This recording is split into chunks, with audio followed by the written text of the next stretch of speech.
Et je voudrais faire un suivi sur une question que j'avais posée à votre collègue ministre de la Santé concernant son tableau de bord. Il y a un indicateur qui vous concerne de plus près, c'est celui des personnes en attente d'un premier service. Lorsque les tableaux de bord ont été publiés, je lui avais posé la question, puis il a dit, vous pouvez la ramener à Mme la ministre des Aînés. Alors, je fais le message pour le ministre Dubé. Plus sérieusement, quand les tableaux de bord ont été lancés, en mai 2022, on avait une liste d'attente pour les personnes en attente d'un premier service de 17 570. Aujourd'hui, les plus récentes données, c'est 17 478. Donc, ça n'a pas varié beaucoup depuis 2 ans. J'aimerais comprendre pourquoi ça n'évolue pas de façon plus positive, alors que lorsqu'on pose des questions sur les sommes dévolues aux soins à domicile, vous semblez nous dire que les réinvestissements sont massifs et que le virage est véritablement en opération. En fait, on est vraiment dans un virage en soutien à domicile et c'est extrêmement complexe. Je veux quand même mentionner, il y a 3 indicateurs qu'on suit dans le tableau de bord. Le premier indicateur, c'est le nombre de personnes qui reçoivent des services de soutien à domicile. Cet élément-là, il est important. Puis, on travaille actuellement, vous avez des résultats à la P12, on a fait des projections pour la P13 et on espère atteindre notre résultat. Donc, les données ne sont pas encore disponibles. Là. Les systèmes d'information sont en processus d'amélioration continue. Pour le nombre de personnes en attente d'un premier service, bien, on est dans le vert actuellement.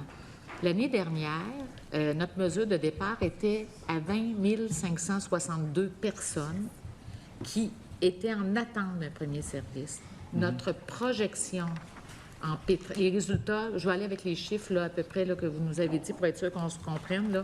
En P12, pour le nombre de personnes en attente de premier service, c'est 18 895.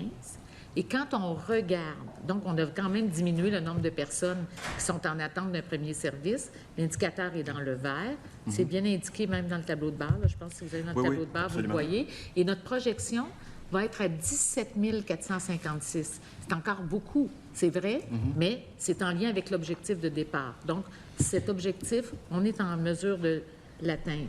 Oui. L'autre élément, c'est le nombre d'heures de service, où on dépasse même les heures de service. Notre mesure de départ l'année passée était à 32 millions. En P12, on est à 33 millions d'heures. On va terminer avec 36 millions d'heures. Donc, on donne beaucoup plus d'heures en soutien à domicile. Il ne faut pas oublier que certaines personnes reçoivent des services de soutien à domicile au Québec 7 jours sur 7 et dans certains cas, presque 24 heures sur 24. Alors, c'est clair que plus on va aller dans chez soi, le premier choix absolu, bien, plus on va mettre du monde en soutien à domicile. Mais... Alors, on va avoir l'occasion de le discuter lors de la politique nationale. Oui, on va juste essayer d'équilibrer les temps de parole, si vous le permettez. Mais moi, ce que je veux dire, c'est qu'en 2 ans, vous parlez d'une variation périodique positive, mais sur 2 ans, ça ne s'améliore pas en ce qui concerne le premier service. Et si le premier service n'est pas donné, est-ce qu'il n'y a pas un risque, justement, de dégradation de l'état de santé et de l'autonomie qui nous ramène plus proche, en fait, de l'institutionnalisation? Et si on peut favoriser le maintien à domicile avec des services dès qu'on en a besoin? Écoutez, je vais vous répondre vraiment directement avec la méthode.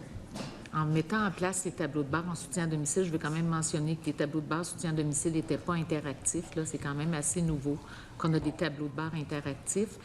Mais il faut voir aussi qu'au cours de la pandémie, il y avait des équipes de services de soutien à domicile qui allaient faire de la vaccination à domicile et ça rentrait comme un premier service. On ne fait plus ça maintenant, vous comprenez? Ce n'est pas ça l'esprit des services de soutien à domicile.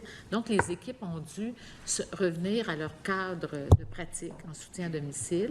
Alors, ça explique, là, peut-être, je dirais, la différence au niveau des usagers, mais on est vraiment au rendez-vous pour continuer d'augmenter. Oui. Et c'est très important, puis il faut exclure la période 20, 21, 21, 22, Parce que je vous dis, il y avait des Absolument. prélèvements sanguins en soutien à domicile, il y avait de la Mais là, on n'est pas du vaccination. tout là. On a parle fait de plus ça. 22, on parle du printemps 22, mais Oui. je veux juste préciser. Dans le plan stratégique, puis Oui. il faut que le plan stratégique serve à quelque chose. Là, on a l'étude de crédit pour savoir quelle est la performance du réseau, notamment pour les Oui. soins aux aînés. Et ce qu'on dit, ce qu'on voit, c'est l'objectif, c'était d'arriver à, grosso modo, 17 500 personnes en attente. On est à 18 000, vous avez parlé de 18 937, c'est ça?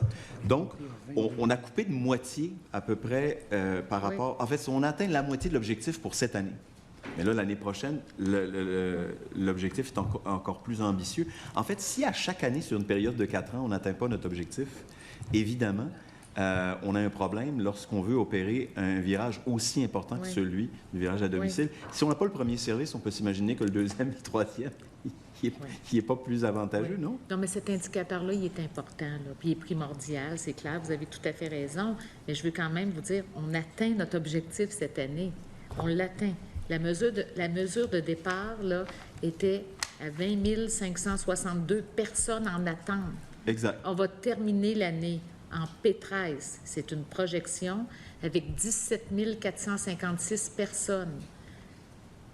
Ça va être le résultat P13 projeté. Mais vous parlez de l'année... Je parle de l'année qui se terminait au 31 mars. Qui se termine au 31 mars. OK, mais les dernières données, donc vous avez des données plus récentes que celles auxquelles on a accès, En c'est ça? fait, j'ai les données P12. J'imagine que c'est ça que vous avez. Puis on travaille avec une projection. Nous, on a des données qui indiquent sur le tableau au 24 février 18 937. Oui, 18 937. Puis vous avez comme cible 17 478. Oui, Puis exact. on est à peu près à la même place. Puis je vous dis qu'en P13, les projections qu'on fait... Donc, dans la dernière période, on va avoir réduit de 14 000, de 1459. Oui, on devrait se à peu rendre, près. selon notre projection, je dis, à 17 456 personnes. Puis pourquoi? Parce qu'on a mis en place le virage soutien à domicile cet automne. Naturellement, les résultats paraissent plus en P11, P12, P13. On a eu des améliorations plus notables là, à partir des dernières périodes de l'année. Et la P13 devrait être significative. D'accord. Je vous remercie pour cette information-là qui sera positive lorsqu'on pourra avoir obtenu